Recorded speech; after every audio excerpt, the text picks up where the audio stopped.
Ya, Pak Aloysius, ada pertanyaan dari Pak Dwi Susatyo.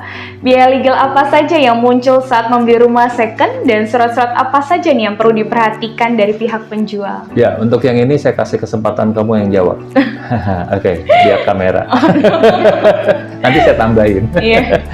Kalau dari sini kita bisa tahu dari pihak penjual ya Pak ya, dokumen tanah itu harus dipersiapkan tentunya asli sertifikatnya nih. Terus juga selalu dibutuhkan untuk legalisir IMB dan juga PBB beserta bukti bayar yang terbaru nih sesuai menyesuaikan tahun penjualannya, dan tentunya asli akte jual beli atau AJB dan set plan blueprint. Itu saja sih, dan selebihnya adalah fotokopi data pribadi, dan saat akad kredit dipastikan harus membawa asli dokumen tersebut. Betul. Mungkin kalau di sini, kalau dugaan saya Pak Dwi Susatyo ini dia pas lagi mau beli rumah second ya. Kalau saya lihat pertanyaannya, biaya legal apa yang muncul pada saat membeli rumah second? Biayanya secara cepat akan timbul, tadi udah kita terangin secara cepat ya. Dari sisi beliau sebagai pembeli hanya akan kena biaya 5% pajak, 1% biaya hukum. Terus kalau dia pakai bank, si Pak Dwi ini pakai bank, dia pasti akan kena biaya bank yang lumayan gede juga, mesti ngecek ke banknya. Ya, asuransi, biaya notaris, dan lain-lain. Total cost 5% plus 1 berarti 6%, plus biaya bank 2%, sekitar 8,5% sampai 10% dia mesti cadangkan. Secara cepat ya, biar nggak kaget. Dari nilai transaksi. Jadi kalau dia 1M, dia cadangkan aja biayanya 10%. Pasti masih sisa sih di situ. Ya, secara cepat begitu hitungannya. Terus dokumen legal apa yang perlu diperhatikan dari pihak penjual. Nah, ini yang kamu bilang betul, itu teknis di kita seperti itu kan. Tapi secara prinsip, yang prinsip banget tuh untuk orang bisa jual properti, kita perlu perhatikan pertama bendanya sendiri. Bendanya itu apa sih? Tanah sama bangunan kan.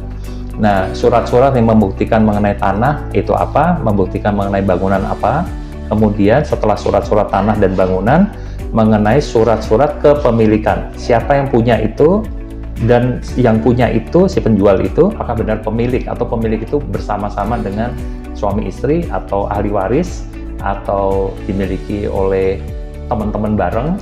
Nah, itu yang orang awam sebaiknya nggak usah masuk ke situ karena akan terlalu berbahaya. Jadi secara umum kita ada produk namanya check before DP. Kita lihat tadi dokumen tadi awalnya dari yang kamu sebutkan tadi, untuk ngecek bener nggak nih kewenangannya, bener nggak si penjual yang katanya pemilik itu benar pemilik apa enggak, atau ternyata itu bukan milik dia sendiri, yang pasti milik istrinya juga kan.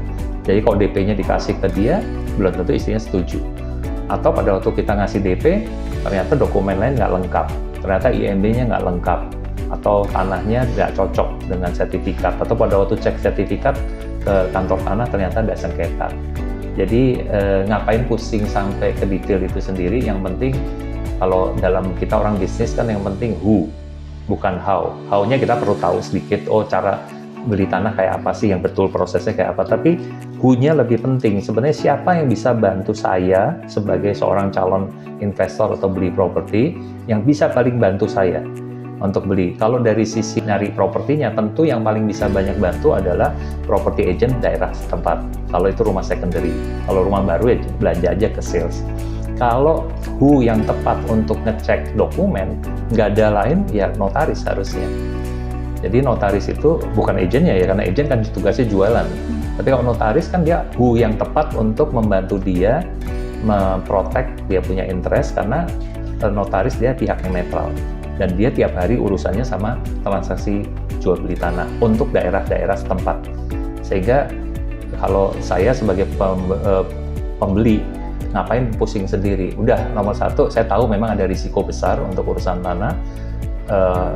Cek DP, cek before DP itu menjadi penting sekali untuk ngecek. Kalau DP tanda jadi 5 juta masih oke lah gitu ya. Tapi kalau hilang kan juga lumayan. Jadi menurut saya daripada mikirin terlalu detail bagaimananya, lebih baik mikir siapa yang bisa bantu saya untuk beli properti secara aman.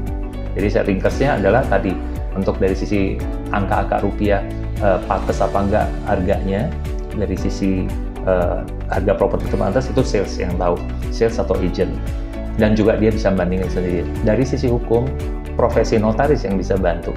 Kalau untuk kita ya kita bisa bantu daerah Tangerang Selatan, pokoknya daerah Tangerang, terutama Bintaro BSD, itu pasti kita tiap hari urusan sama hal seperti itu.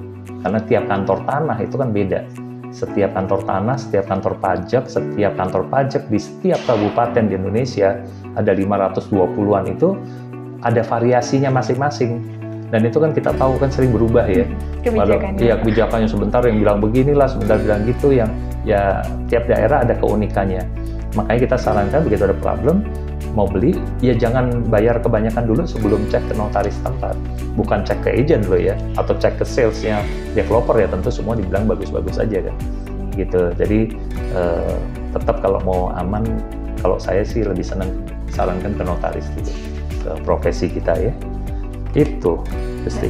Baik Pak, terima kasih. Buat kalian yang mau beli rumah, pastinya video ini cocok sekali. Jadi kalian terus lihat video ini supaya kalian bisa belajar banyak hal.